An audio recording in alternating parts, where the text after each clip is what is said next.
మన Indian embassy బహ్రెయిన్లో ఉండే ఇండియన్స్కి 2 emergency phone numbers ఇచ్చిందండి. అది 24/7 అవైలబుల్లో ఉంటారంట. Any emergency contact them. మీకు ఏ ఇన్ఫర్మేషన్ కావాలన్నా వాళ్ళు ఇస్తారు. And thank you so much YSRCP వాళ్ళకి అండ్ టీడీపీ కార్యకర్తలందరికీ థ్యాంక్ యూ సో మచ్. పర్సనల్గా మెసేజెస్ చేస్తున్నారు. సేఫ్ ఉన్నారా అమ్మ మీరందరూ, ఎంతమంది తెలుగు ఫ్యామిలీస్ ఉన్నారు చెప్పండి, మేము హెల్ప్ చేస్తాం ఇలా. సో యాజ్ ఆఫ్ నౌ మేము సేఫ్గానే ఉన్నాము.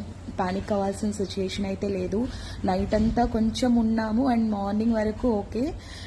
Yeah, now situation is fine, okay. But ఫర్దర్గా మాకు ఇంకా ఏం ఇన్ఫర్మేషన్ రాలేదు. మేమైతే న్యూస్ ఛానల్స్ వాళ్ళని ఫాలో అవుతూ వాళ్ళు ఏం చెప్తే ఆ గైడ్ లైన్స్నే ఫాలో అవుతున్నాము. అండ్ యా, ఇది నేను చెప్పాలనుకుంటున్నది. అండ్ వీడియోస్ అయితే వైరల్ అయ్యాయి. చాలామంది న్యూస్ ఛానల్స్ చాలా తప్పుగా పోర్ట్రే చేసి చూపిస్తున్నారు నా వీడియోస్.